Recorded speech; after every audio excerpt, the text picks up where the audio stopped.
വചനവായന 12-ാം ദിവസം. വിശുദ്ധ മത്തായി എഴുതിയ സുവിശേഷം അദ്ധ്യായം 12. സാപത്തിനെക്കുറിച്ച് വിവാദം. അക്കാലത്ത് ഒരു സാപത്തിൽ യേശു ഗോതമ്പ് വയലിലൂടെ കടന്നു പോവുകയായിരുന്നു. അവൻ്റെ ശിഷ്യന്മാർക്ക് വിശന്നു.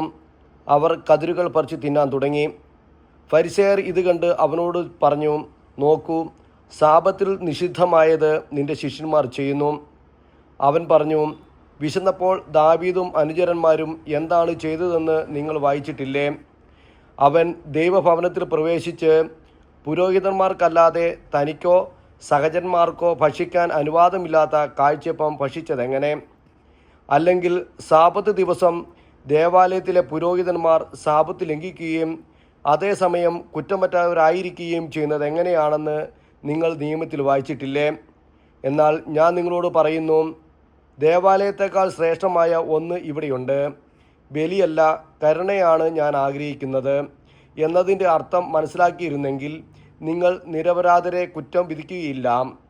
എന്നാൽ മനുഷ്യപുത്രൻ സാപത്തിൻ്റെയും കർത്താവാണ്.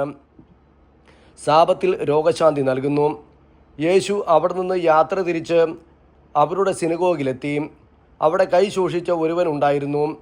യേശുവിൽ കുറ്റം ആരോപിക്കണമെന്ന ഉദ്ദേശത്തോടെ അവർ അവനോട് ചോദിച്ചു, സാപത്തിൽ രോഗശാന്തി നൽകുന്നത് അനുവദനീയമാണോ? അവൻ പറഞ്ഞു, നിങ്ങളിൽ ആരാണ് തൻ്റെ ആട് സാപത്തിൽ കുഴിയിൽ വീണാൽ പിടിച്ചു കയറ്റാത്തത്? ആടിനേക്കാൾ എത്രയോ വിലപ്പെട്ടവനാണ് മനുഷ്യൻ. അതിനാൽ സാപത്തിൽ നന്മ ചെയ്യുക അനുവദനീയമാണ്. അനന്തരം അവൻ ആ മനുഷ്യനോട് പറഞ്ഞു, കൈ നീട്ടുക. അവൻ കൈ നീട്ടി.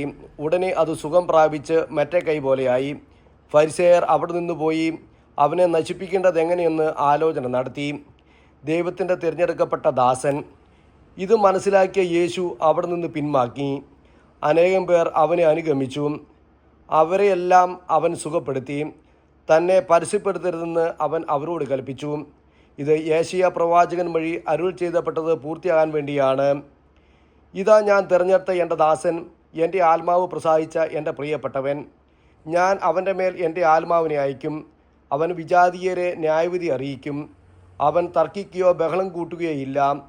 തെരുവീഥികളിൽ അവൻ്റെ ശബ്ദം ആരും കേൾക്കുകയില്ല. നീതിയെ വിജയത്തിലെത്തിക്കുന്നതുവരെ അവൻ ചതഞ്ഞ ഞാങ്ങനെ ഒടിക്കുകയില്ല. പുകഞ്ഞ തിരി കെടുത്തുകയുമില്ല. അവൻ്റെ നാമത്തിൽ വിജാതീയർ പ്രത്യാശ വയ്ക്കും.